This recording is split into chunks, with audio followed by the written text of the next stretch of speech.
भगवान, आप पश्चिमी सभ्यता का इतना ज्यादा समर्थन और भारतीय संस्कृति का इतना विरोध क्यों करते हैं?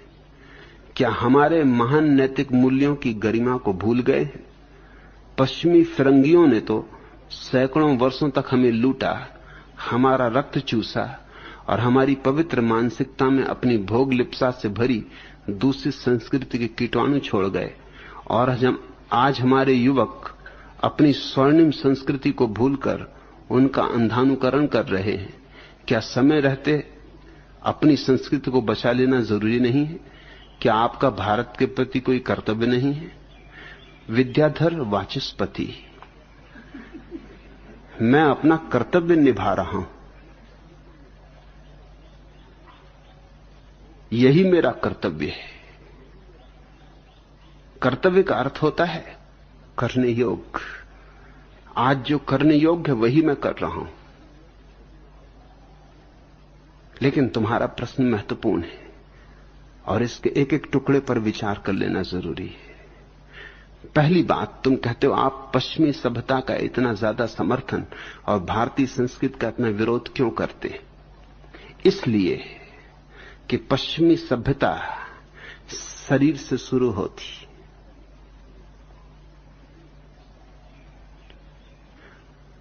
भौतिकवाद से शुरू होती। पश्चिमी सभ्यता में अध्यात्म नहीं है। पश्चिमी सभ्यता ऐसी है जैसे बुनियाद तो डाल दी गई हो मंदिर की और मंदिर ना उठाया गया हो। और पूर्वी सभ्यता ऐसी कि बुनियाद तो कभी डाली नहीं गई, मंदिर का सपना देखा जा रहा है। पश्चिमी सभ्यता यानी विज्ञान और पूर्वी सभ्यता यानी अध्यात्म। लेकिन बिना विज्ञान के अध्यात्म नपुंसक होगा, उसकी बुनियाद ही नहीं होगी। पहले तो बुनियाद ही भरनी होगी। अगर मंदिर बनाना है तो पहले बुनियाद के पत्थर जुटाने होंगे, और वे पत्थर विज्ञान ही जुटा सकता है। उन पत्थरों को जुटाने का अध्यात्म के पास कोई उपाय नहीं। हां, अध्यात्म तो मंदिर बना सकता है। अध्यात्म तो मंदिर का शिखर होगा, स्वर्ण शिखर। मगर स्वर्ण शिखर अकेला रहे तो मंदिर नहीं बनता। रखे बैठे रहो स्वर्ण शिखर को, किसी काम का नहीं, थोथा है। विज्ञान पहली चीज है, क्योंकि शरीर मनुष्य का आधार है और आत्मा मनुष्य का आत्यंतिक आविष्कार, वो अंतिम बात है। पहले विज्ञान फिर धर्म। भारत एक बुनियादी भूल में पड़ा रहा है। इसने विज्ञान का तिरस्कार किया, उसका फल भोग रहा है। विज्ञान के तिरस्कार के कारण तुम 2000 साल गुलाम रहे हो, किसी और कारण से नहीं। और अभी भी विज्ञान का तिरस्कार किया तो तुम भ्रांति में ही हो कि तुम स्वतंत्र हो। तुम्हारी स्वतंत्रता 2 मिनट में मिटाई जा सकती। क्या करोगे तुम अणु बम के मुकाबले? क्या करोगे तुम हाइड्रोजन बम के मुकाबले?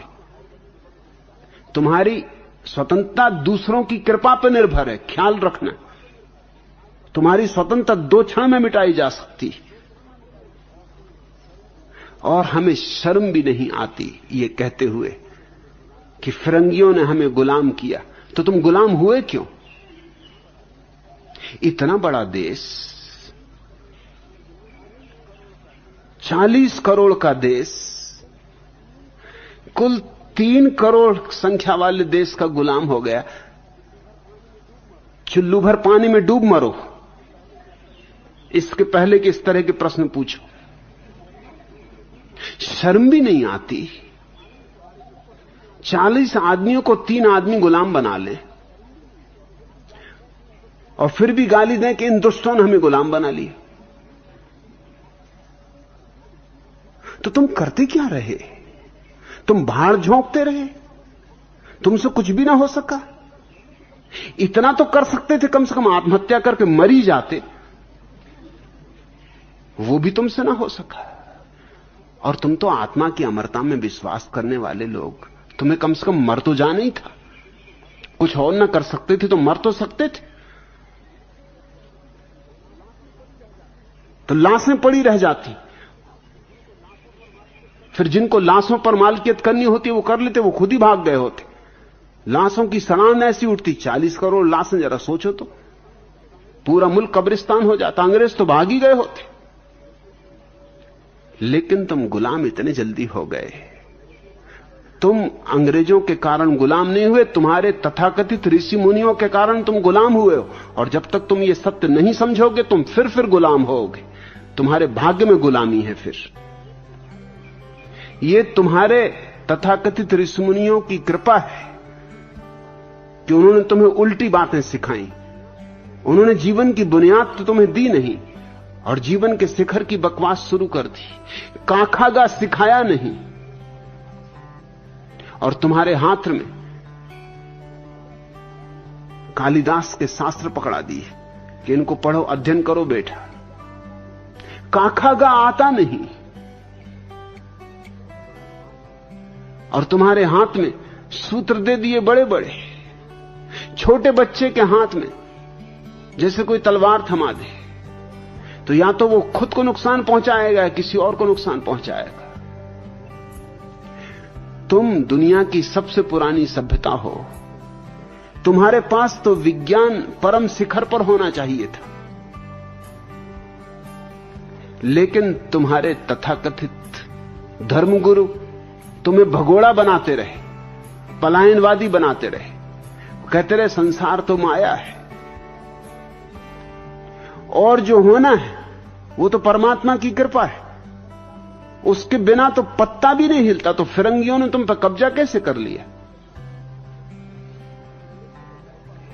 फिरंगी तो तुम्हारे परमात्मा से भी ताकतवर मालूम होते। तुम कहते हो कि पश्चिमी फिरंगियों ने तो सैकड़ों वर्षों तक हमें लूटा। तुम लूटे क्यों? तुमसे कुछ करते ना बना। तुम इतने नपुंसक क्यों? तुम इतने नपुंसक? तुम्हारे पास वैज्ञानिक साधन न थे। तुम मूढ़ताओं से भरे हुए लोग हो और तुम अपनी मूढ़ता को अभी भी बचाना चाहते हो और मुझसे भी चाहते हो कि मैं भी अपना कर्तव्य पूरा करूं तुम्हारी मूढ़ता बचाने के लिए। जिस मूढ़ता के कारण तुम परेशान रहे हो उसको मैं मिटा के अपना कर्तव्य पूरा कर रहा हूं। और किस तरह कर्तव्य पूरा किया जा सकता है? जरूर मेरी बात जहर की तरह लगेगी, लेकिन मेरी मजबूरी है। किसी को कैंसर हो तो ऑपरेशन तो करना ही होगा। और तुम जिसको संस्कृति कह रहे हो वो तुम्हारा कैंसर है, उसकी आधार ही नहीं है कोई। धर्म की बकवास है तुम्हारे पास और तुम्हारी बकवास कुछ काम ना आई। तुम हमेशा गलत चीजों की वजह से हारे, इसमें किसी का दोष नहीं है। जब सिकंदर ने भारत में हमला किया और पौरुष हारा, तो हारने का कारण क्या था? हारने का कारण यह था कि पौरुष हाथियों को लेकर लड़ने गया और सिकंदर घोड़ों को लेकर लड़ने आया था। उस जमाने में घोड़े विकसित साधन थे हाथियों के मुकाबले। हाथी कोई बारात वगैरह निकालनी हो तो ठीक, कि किसी संत महंत का अखाड़ा निकालना हो तो ठीक। युद्ध के लिए हाथी ठीक नहीं है। जगह भी ज्यादा घेरते हैं, दौड़ भी नहीं सकते घोड़े के मुकाबले, उनकी क्षमता भी नहीं होती। उनके चलने फिरने के लिए भी जगह काफी चाहिए। घोड़े छोटी सी जगह में से निकल जाएं। घोड़े में गति भी होती है, तीव्रता भी होती, त्वरा भी होती। हाथी को तो मोड़ने हो तो आधा घंटा लग जाए। पौरुष हारा हाथियों की वजह से। पौरुष हारा अविकसित साधनों की वजह से। 2000 साल में किन किन ने तुम्हें गुलाम बनाया? जरा सोचो तो। जो आया उसी ने तुम्हें गुलाम बनाया। हूण आए, बर्बर आए, तुर्क आए, मुगल आए, जो भी आया, अंग्रेज आए, पुर्तगाली आए, फ्रेंच आए, जो भी आया, तुम जैसे गुलाम बनने को तैयार ही बैठे थे। तुम एक से भी नहीं जूझ सके और फिर भी तुम अकड़ से कह पाते हो कि इन्होंने हमें गुलाम बनाया। तुम गुलाम बने, तुम गुलाम बनने के लिए बैठे थे। तुम तो झोली पसारे बैठे थे कि आओ हमें गुलाम बनाओ।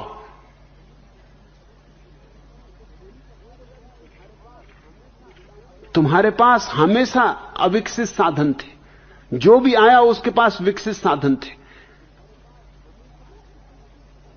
और आज भी तुम्हारी स्वतंत्रता की क्या कीमत है, क्या मूल्य? कमजोर की स्वतंत्रता का क्या मूल्य हो सकता है? चीन ने तुम्हारी जमीन पर कब्जा कर लिया, तुमने क्या कर लिया? अब तो तुम स्वतंत्र हो, कुछ तो करके दिखा देते।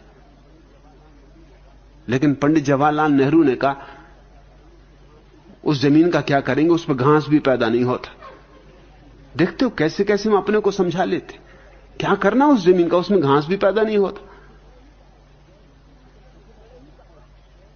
तो फिर लड़े ही काहे को? ऐसे भी तुम्हारे देश में क्या पैदा होता है?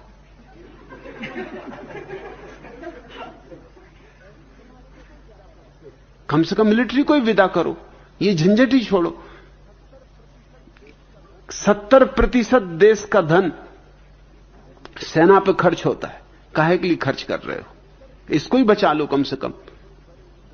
कुछ गरीबों के पेट भरेंगे, दरिद्र नारायण की कुछ सेवा होगी, कुछ मंदिर बना लो, कुछ धर्मशालाएं बना लो, काहे को?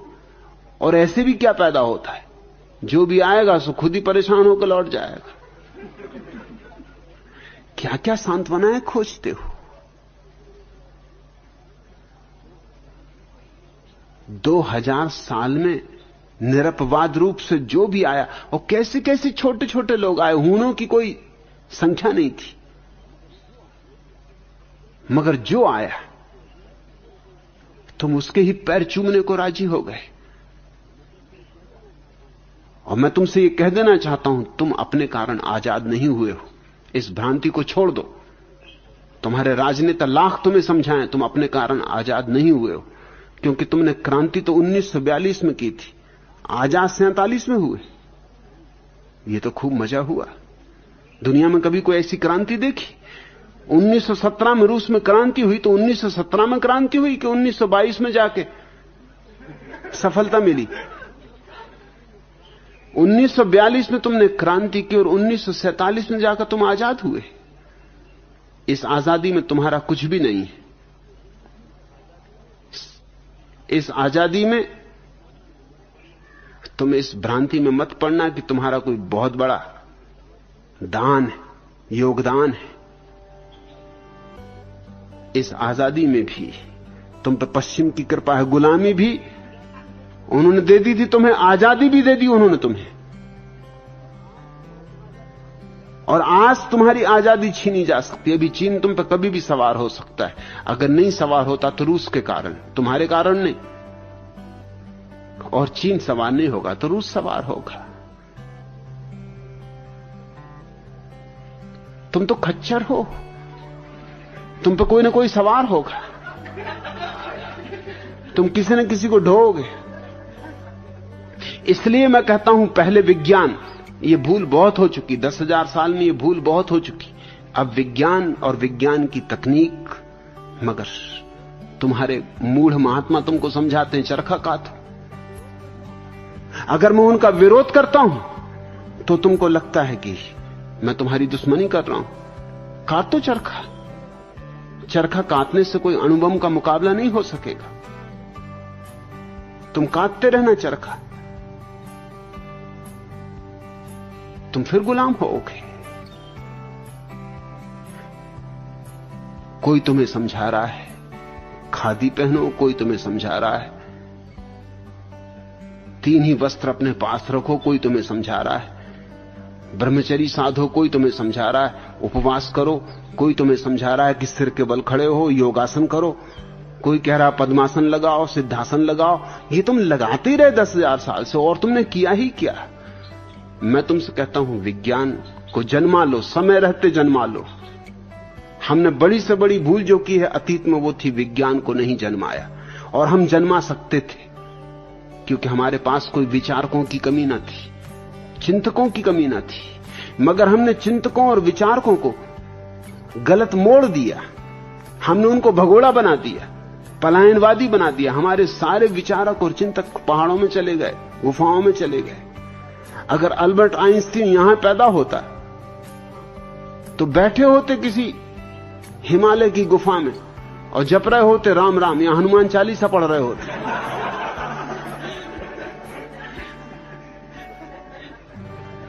वो तो सौभाग्यशाली है कि यहां पैदा नहीं हुआ, नहीं तो तुमने बर्बाद कर दिया होता। अब हनुमान चालीसा पढ़ोगे तो ठीक है, हनुमान जैसी बुद्धि हो जाएगी तुम्हारी। इससे ज्यादा आशा भी क्या कर सकते हो?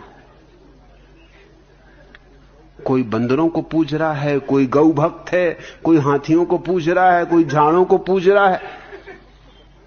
इस संस्कृति को तुम मुझसे बचाने को कह रहे हो?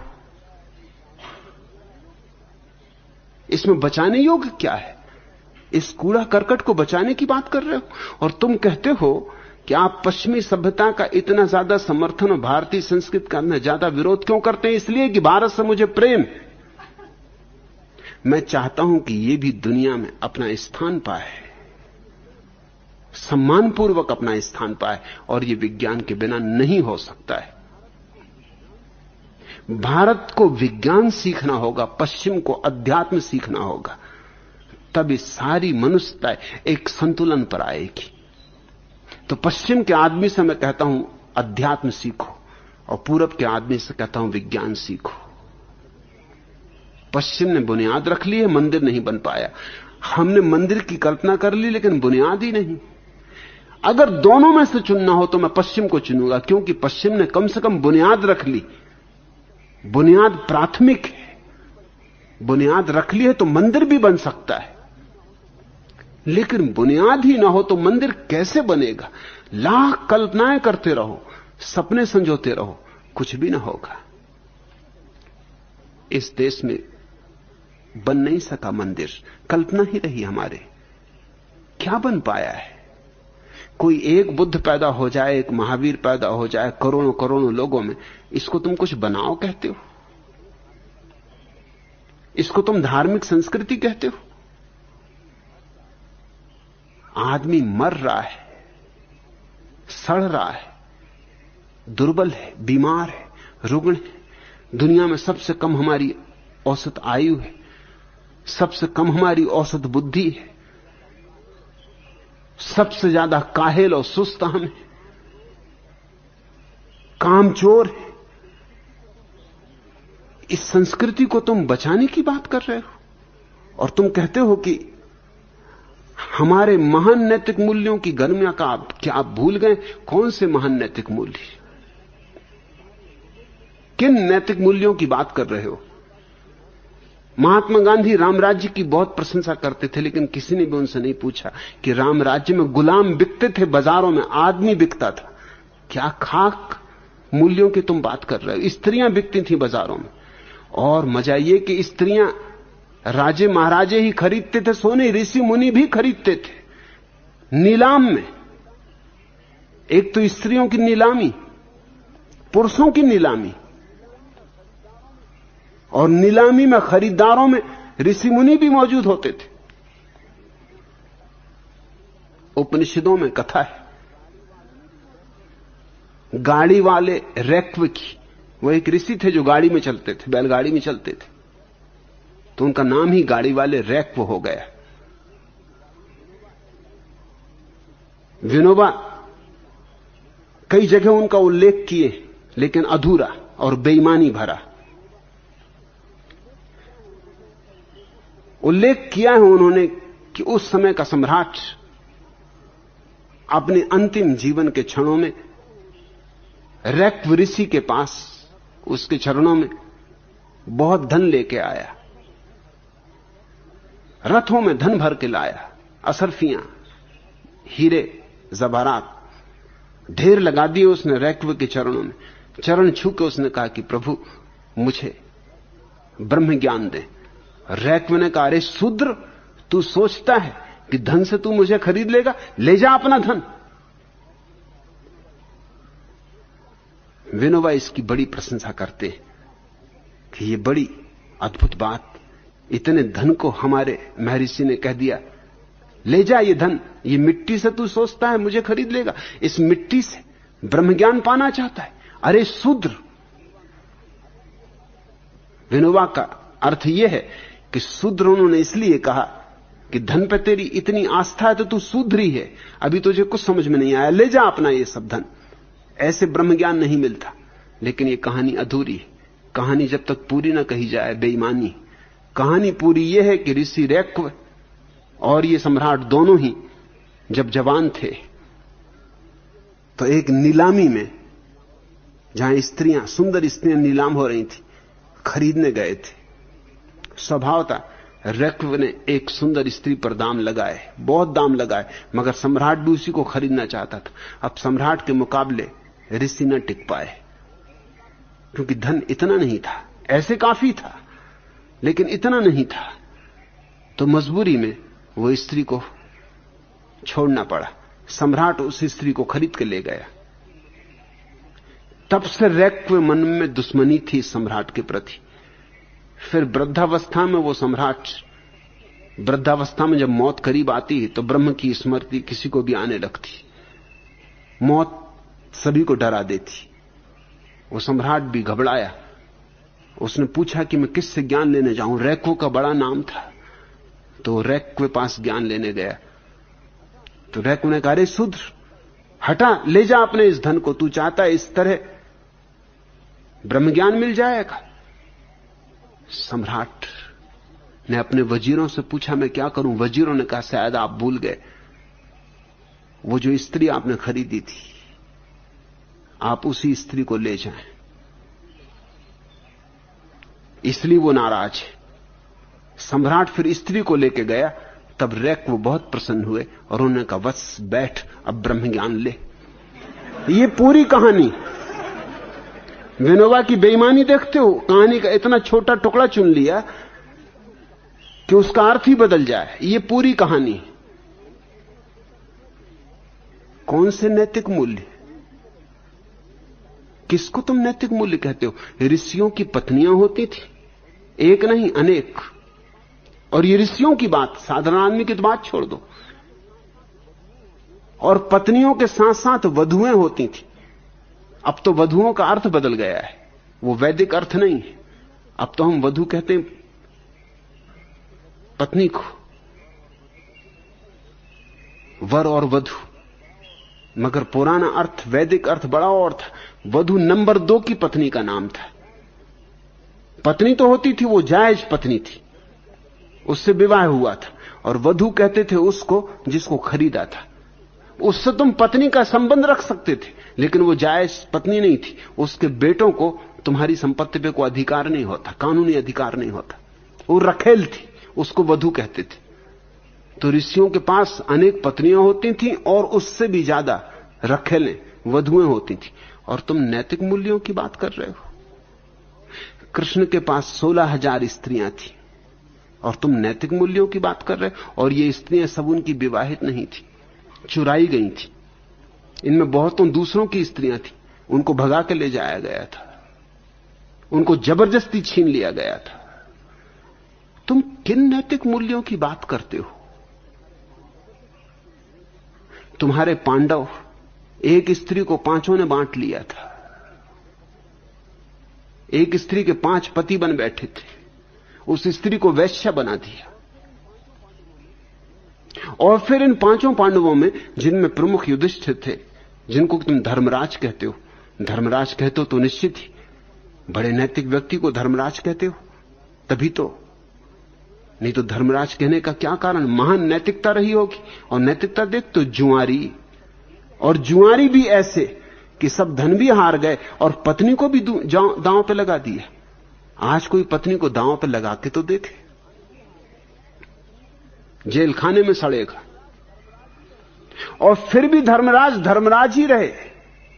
और वहां महान गुरु द्रोण उपस्थित थे और महान आध्यात्मिक पुरुष, बड़े ज्ञानी भीष्म उपस्थित थे, वो भी चुपचाप बैठे रहे। और इसकी बहुत चर्चा की जाती। अभी मुझे एक पत्र लिखा गया,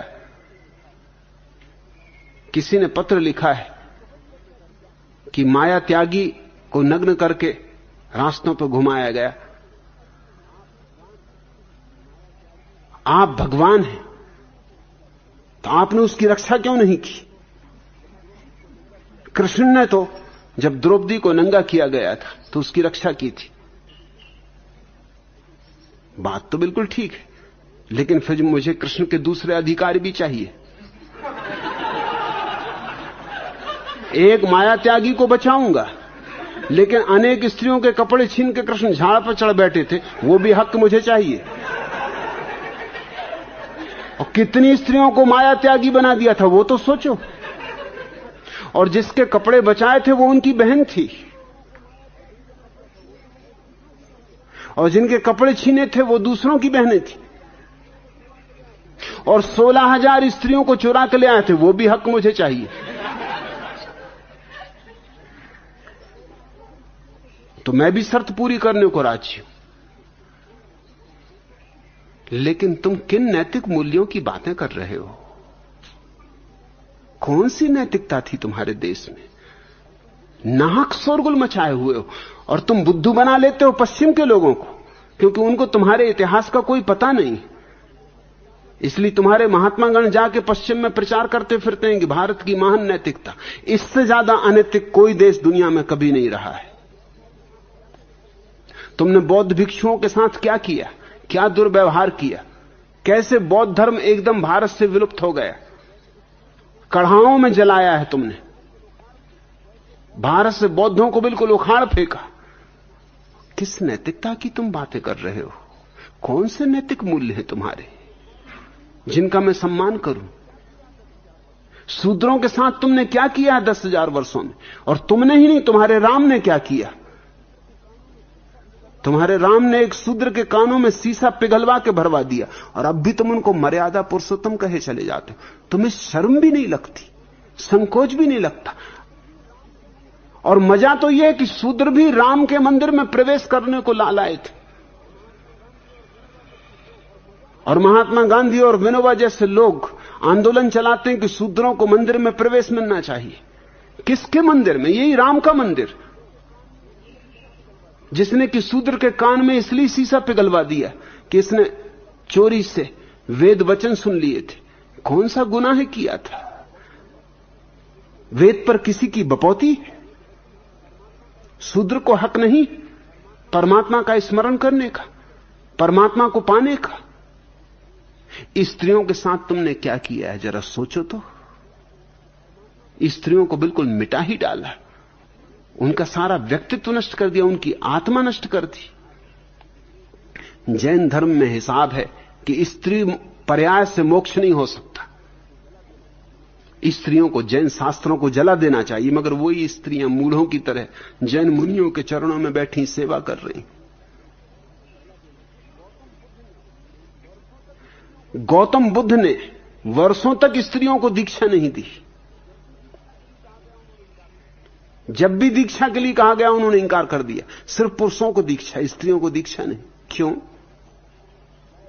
क्या स्त्रियों से ऐसा डर है? क्या ऐसी घबराहट है? और अगर इतनी घबराहट है तो क्या खाक तुम्हारे भिक्षु सन्यास को उपलब्ध हुए? क्या उनको ध्यान उपलब्ध हुआ है जो स्त्रियों से ऐसे डरे हुए? और मजबूरी में, चूंकि बुद्ध की सौतेली मां ने जब मांगा, उसको इंकार न कर सके।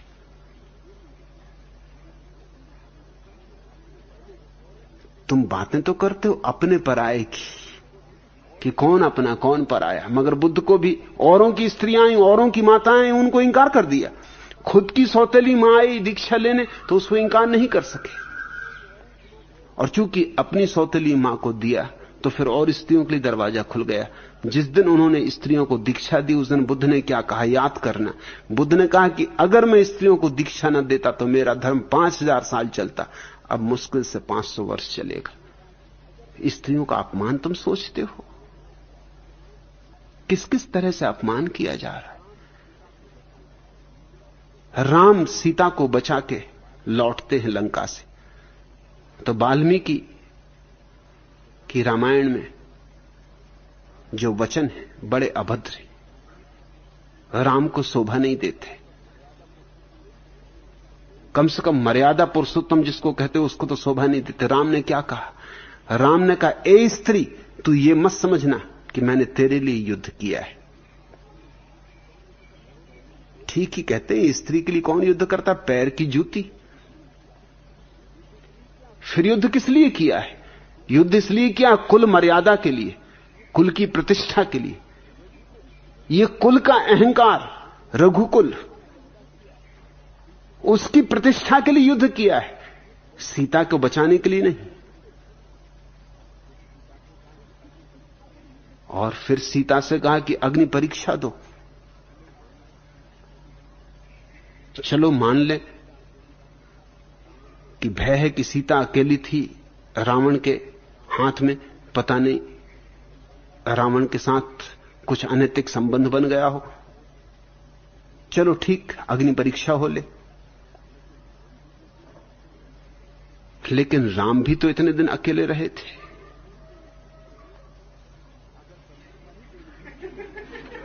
अगर परीक्षा ही देनी थी तो दोनों को साथ साथ देनी थी, ताकि सीता को भी भरोसा आ जाए कि इतनी देर पतिदेव अलग रहे, क्या किया क्या नहीं किया क्या पता।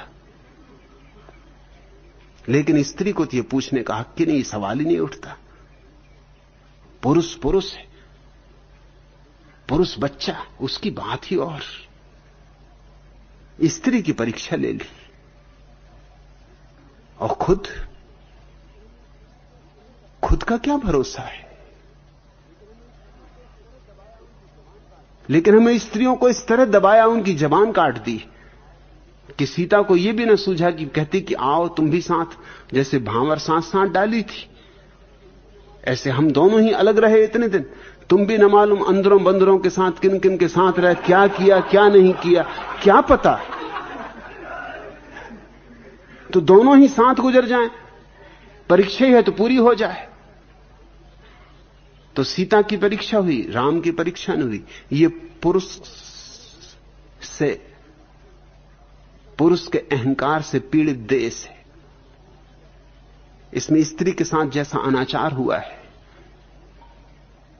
उसको देख के इसे नैतिक नहीं कहा जा सकता। और फिर एक दुब्बड़ ने कह दिया अपनी पत्नी को कि तू रात भर कहां रही? मैं कोई राम नहीं हूं कि तुझे घर में रख लूं, निकल जा। बस इतनी सी बात से राम ने अग्नि परीक्षा लेने के बाद भी सीता को जंगल में फेंकवा दिया।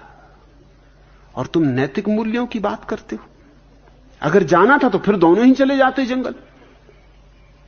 लेकिन राज्य को नहीं छोड़ा, धन को नहीं छोड़ा, पद को नहीं छोड़ा, प्रतिष्ठा को नहीं छोड़ा, स्त्री को छोड़ दिया। यह अहंकार का बचाव है और कुछ भी नहीं। यह अहंकार पर जरा भी आंच ना आए। कोई यह ना कह सके कि राम ने स्त्री को घर में रख लिया। और अग्नि परीक्षा का क्या हुआ? अग्नि परीक्षा सीता ने दी थी, इन सज्जन ने दी भी नहीं थी, और उसी को घर से फेंकवा दिया। और अहंकार को बचाने के लिए कि कोई ऐतराज न कर सके, कोई संदेह खड़ा न कर सके, कोई शंका न उठा सके, गर्भिणी स्त्री को जरा भी ख्याल नहीं। और नैतिक मूल्यों की बातें करते हो तो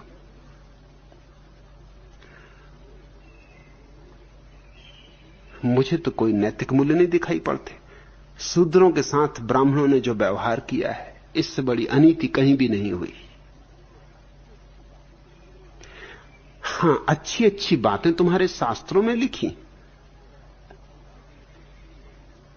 मगर अच्छी अच्छी बातें लिखने से कोई नैतिक नहीं होता।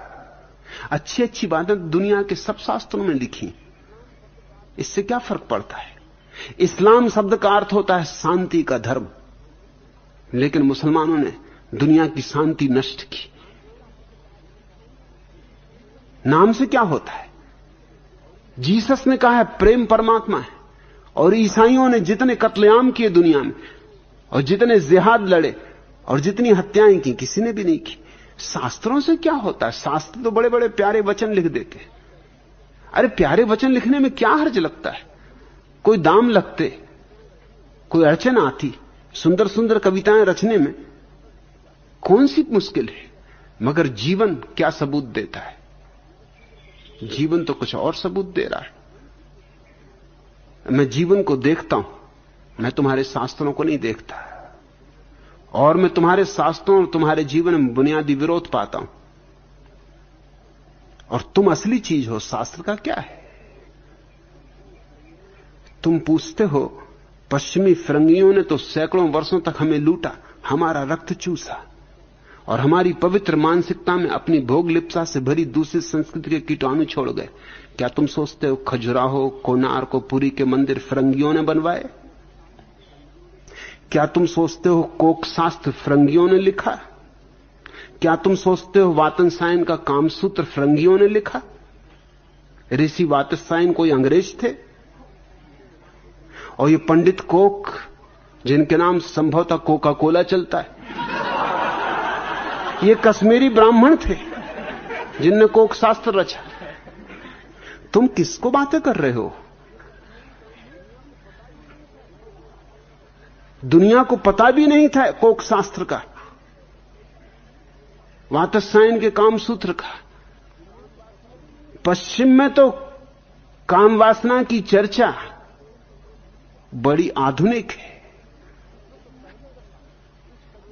सच पूछो तो पहली दफा इस सदी के प्रारंभ में सिगमंड फ्रायड ने और हैवलक एलिस ने, दो आदमियों ने पश्चिम में काम शास्त्र की चर्चा शुरू की। और तुम्हारे वातनसायन के सूत्र 3000 साल पुराने, और तुम्हारा कोक शास्त्र 1500 साल पुराना है। जो पश्चिम में अभी इन 80 वर्षों में हुआ है, वो तुम 3000 साल से कर रहे हो। और तुम कहते हो तुम्हारी पवित्र मानसिकता। आदमी थोड़ा सोचता भी है, मगर हम अपने ही शब्दों के जाल में ऐसे खो गए हैं कि हम भूल ही गए कि हमने क्या किया है। तुम जरा अपने शास्त्रों को उठा कर देखो, अपने पुराणों को उठा कर देखो, तब तुम्हें पता चलेगा। तुम्हारे पुराण जितनी गंदगियों से भरे, उतनी कोई गंदी फिल्म बनी नहीं अब तक दुनिया में। तुम्हारे देवता जिस तरह की गंदगी से भरे हुए, जिस तरह की भोग लिप्सा से भरे हुए, उस तरह की भोग लिप्सा गुंडों में भी नहीं पाई जाती। तुम अपने पुराण उठा लो, देवता उतर आते हैं, छिप के ऋषि मुनि बेचारे गए हैं स्नान करने ब्रह्म मुहूर्त में। शायद इनको इसलिए समझाया कि ब्रह्म मुहूर्त में स्नान करने जाओ। ये तो ब्रह्म मुहूर्त में स्नान करने चले गए हैं। देवता आ जाते हैं छिप के, पति बन के, और पत्नियां सो रही बिस्तर में, उन्हें धोखा दे जाते हैं, उनके साथ भोग कर जाते हैं। इसके पहले कि मुनियां आए वो नदारत भी हो जाते। ये तुम्हारे देवता हैं, तो आदमी की क्या हालत रही होगी? जरा ये तो सोचो, जब देवताओं की ये हालत है तो आदमियों की क्या हालत रही होगी?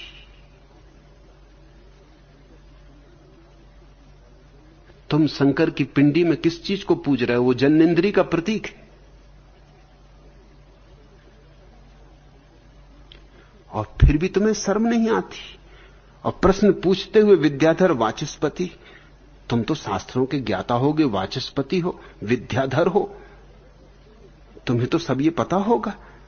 फिर भी तुमने ये प्रश्न पूछ लिया कि हमारी पवित्र मानसिकता में अपनी भोग लिप्सा से भरी दूसरी संस्कृति के कीटाणु छोड़ गए।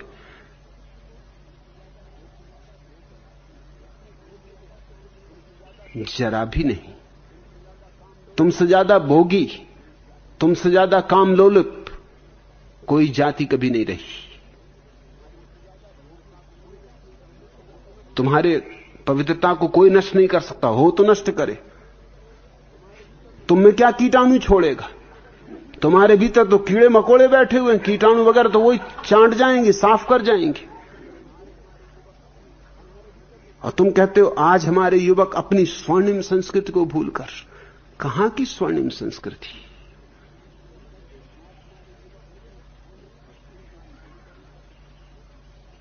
पश्चिम का अंधानुकरण कर रहे हैं। करें ना तो क्या करें, मजबूरी है। तुम्हारे पास कुछ है नहीं जिसका अनुकरण करें। तुम्हारे पास जो कुछ भी है वो सब पश्चिम का अंधानुकरण है। तुम्हारे पास अगर रेलगाड़ी है तो पश्चिम से तुमने सीखी, हवाई जहाज है तो पश्चिम से सीखा, फाउंटेन पेन है तो पश्चिम से सीखा, साइकिल है तो पश्चिम से सीखी, बिजली है तो पश्चिम से सीखी, टेलीग्राफ, पोस्ट ऑफिस, क्या है तुम्हारे पास जो तुमने पश्चिम से नहीं सीखा?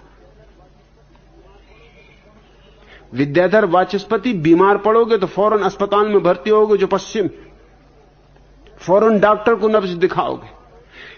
मैं वैद्यों को जानता हूं कि जब वो बीमार होते हैं तो डॉक्टरों के पास जाते हैं। यूं आयुर्वेद की बड़ी चर्चा करते, लेकिन जब मुसीबत आ जाती तब भागे हुए एलोपैथी की शरण में पहुंच जाते।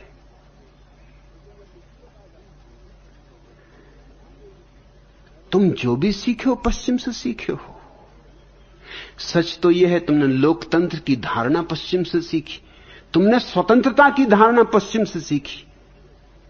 तुम्हारे सारे नेता पश्चिम में शिक्षित हुए थे, इसलिए स्वतंत्रता और लोकतंत्र की बात उठी, नहीं तो तुम्हारे मन में तो उठ नहीं सकती थी कभी। तुम कभी स्वतंत्र रहे नहीं, जमाने हो गए, तुम कभी स्वतंत्र नहीं रहे। या तो तुम दूसरों के गुलाम रहे या अपने ही राजा महाराजाओं के गुलाम रहे। और तुम्हारे राजा महाराजाओं ने तुम्हें जिस तरह चूसा उस तरह किसी ने नहीं चूसा। तुम्हारे देश में तुमने सदियों से सिवाय गुलामी के कुछ नहीं देखा, इसलिए तुम्हें अड़चन न हुई। तुम्हारे राजा महाराजा चूसते थे, बुरी तरह से चूसते थे। तुमने सोचा क्या फर्क पड़ता है कि राजा महाराजा हिंदू हैं कि मुसलमान हैं कि ईसाई हैं, कोई नृप होए हमें कहानी, हमें फर्क ही क्या पड़ता, हमको चूसना है। अब मच्छर भारतीय हैं कि अभारतीय, क्या फर्क पड़ता है, खून तो पिएंगे।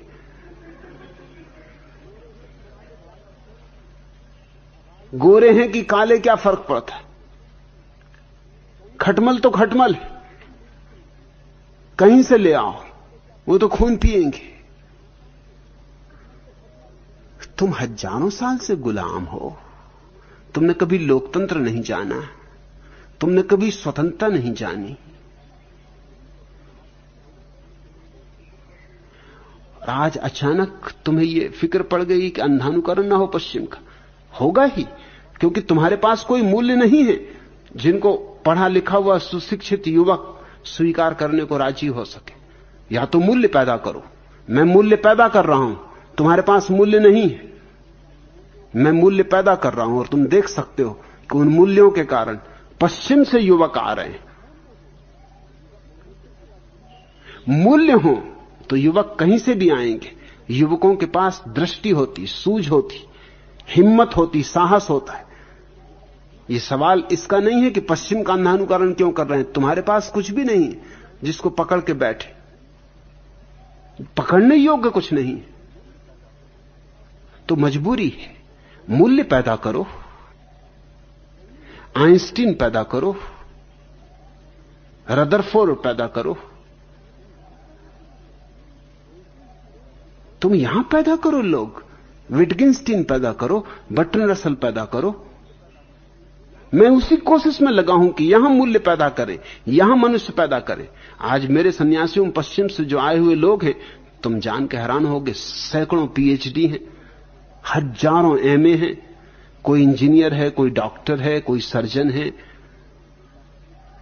कोई प्रसिद्ध चित्रकार है, कोई अभिनेता है, कोई कवि है, कोई मूर्तिकार है।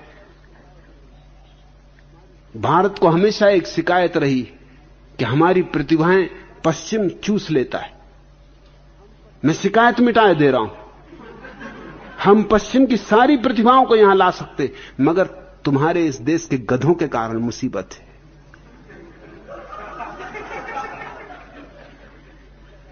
उनके कारण अड़चन है। मैं मूल्य भी पैदा कर रहा हूं और मूल्यों का आकर्षण भी दे रहा हूं, मूल्यों का निमंत्रण भी पहुंचना शुरू हो गया है। तुम इसमें पड़े हो कि पश्चिम का अंधानुकरण न करें युवक, ये तो नकारात्मक बात है। मैं तो ये कह रहा हूं कि मूल्य पैदा करो, पश्चिम तुम्हारा अनुकरण करेगा। क्यों तुम इस चिंता में पड़े हो? ये तो हमेशा कमजोरों की बात है कि दूसरों के पीछे ना जाओ। ताकतवर कहता है मेरे पीछे आओ। क्या बातें करनी दूसरों के पीछे नहीं जाने की? और क्या तुम बचा सकोगे? तुम्हारे पास चुनाव क्या है? तुम सामने विकल्प क्या देते हो? तुम कुछ विकल्प तो बताओ अपने युवक को कि ये विकल्प है। विकल्प कुछ भी नहीं है। उससे कहते हो रामायण पढ़ो बाबा तुलसीदास की। वो क्या रामायण पढ़े बाबा तुलसीदास की, जो बिल्कुल अमानवीय है। ढोल गमार शूद्र पशु नारी, ये सब ताड़न के अधिकारी। कैसे युवक राजी हो? स्त्रियों को तुम ढोल के साथ गिनती कर रहे हो, गमारों के साथ गिनती कर रहे हो, पशुओं के साथ गिनती कर रहे हो।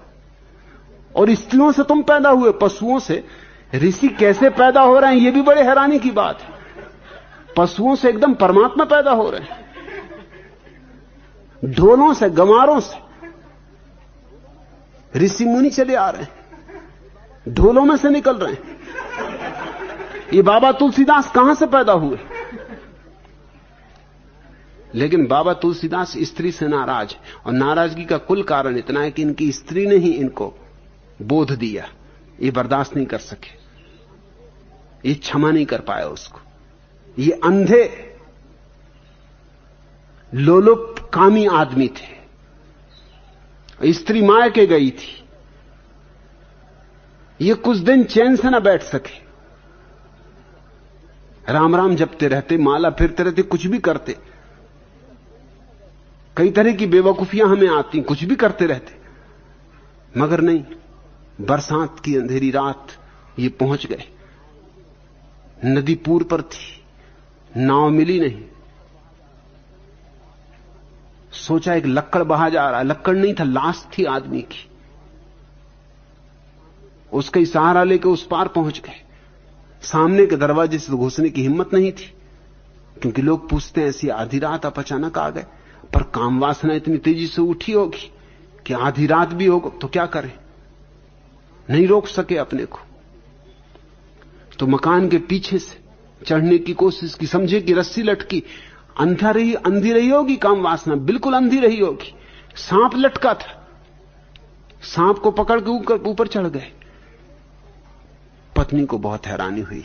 पत्नी ने कहा कि आप जितने मेरे प्रेम में अंधे हो रहे हैं, काश परमात्मा के प्रेम में अंधे होते। इतने अंधे परमात्मा के प्रेम में होते तो जीवन का परम आनंद आपका था, सत्य आपका था, मुक्ति आपकी थी।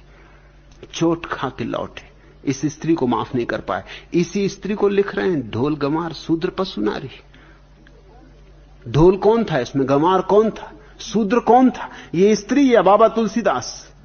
स्त्री नहीं आई थी सांप पे चढ़ के, मुर्दे का सहारा लेके। स्त्री में ज्यादा संयम था, इन सज्जन में बिल्कुल नहीं था। वो नाराजगी भीतर बैठी हुई है। तुम युवकों को क्या कहते हो? विटगेंस्टीन के मुकाबले या बर्ट्रैंड रसेल के मुकाबले बाबा तुलसीदास को पढ़े। गांव के गमार पढ़ते रहे, ठीक, उनके पास बेचारे के पास कुछ है भी नहीं। या तो बाबा तुलसीदास को पढ़ें, उनकी चौपाइयों में खोए रहें, और या फिर आला उधल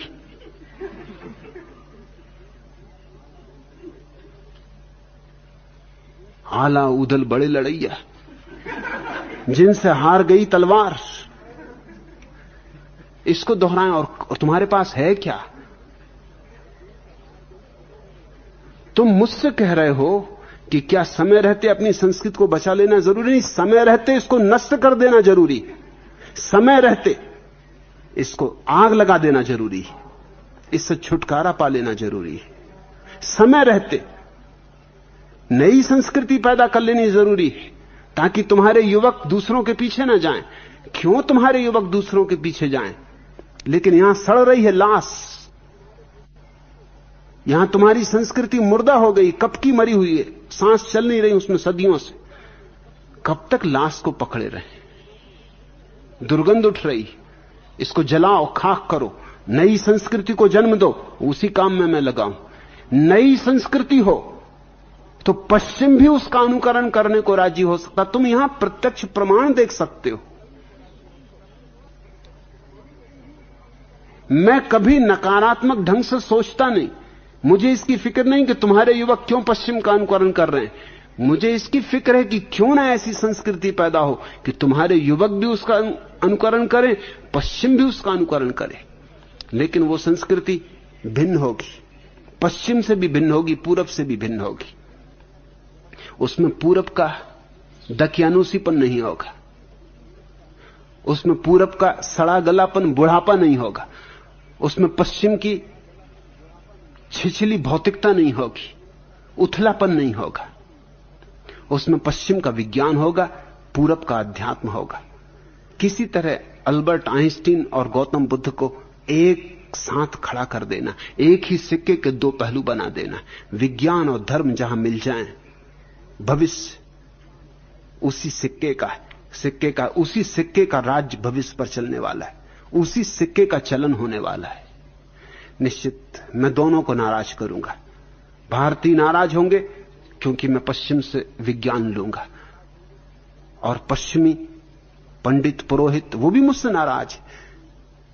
चर्चों में जर्मनी के, हॉलैंड के, अमेरिका के मेरे खिलाफ प्रवचन दिए जा रहे हैं, वक्तव्य दिए जा रहे हैं। घंटों विवाद हो रहा है, सारी दुनिया में तहलका मचा हुआ है, चर्चा चली हुई कि मैं जो कह रहा हूं वो कहां तक सच है। और उनको घबराहट पैदा हो गई क्योंकि मैं उनके युवकों को आकर्षित कर रहा हूं। अभी यहां इटली सरकार की तरफ से टेलीविजन फिल्म बनाने के लिए लोग आए हुए। वो सिर्फ इसलिए आए हुए हैं कि क्या कारण है, इटली से इतने युवक और युवतियां क्यों पूना जा रहे हैं। वो सिर्फ इस बात का पूरा अध्ययन करने के लिए और इसका अध्ययन करके फिल्म बनाने के लिए आए हुए। और तुम पड़े हो इस फिक्र में कि हमारे युवक अंधानुकरण न करें। मुझे नकारात्मक बातों में रस नहीं। मेरा रस इस बात में कि हम यहां एक ऐसा उत्तुंग शिखर पैदा करें। स्वर्ण युग लाया जा सकता है, लेकिन वो होगा समन्वय का। वो न होगा भारत का, न होगा किसी और देश का। वो भौगोलिक नहीं होगा, वो सारी पृथ्वी का होगा, वो पूरे मनुष्य का होगा। सारी मनुष्यता उसमें अपना दान देगी। उसमें लाओत्सु, च्वांगत्सु, लीह-त्सु, कन्फ्यूशियस का दान होगा। उसमें महावीर, बुद्ध, रमन, कृष्णमूर्ति का दान होगा। उसमें जीसस, फ्रांसिस, एकहार्ट, बोहमे का दान होगा। उसमें सूफी फकीरों का दान होगा, ज़ेन फकीरों का दान होगा, हसीद फकीरों का दान होगा। उसमें योग का दान होगा, तंत्र का दान होगा। जगत में जो भी श्रेष्ठतम हुआ है, उन सारे फूलों से निचोड़ के एक इत्र मैं यहां तैयार कर रहा हूं। मुझे भारत और गैर भारत में कुछ लेना देना नहीं है, लेकिन मैं भविष्य में उत्सुक हूं। अतीत में मेरा कोई रस नहीं।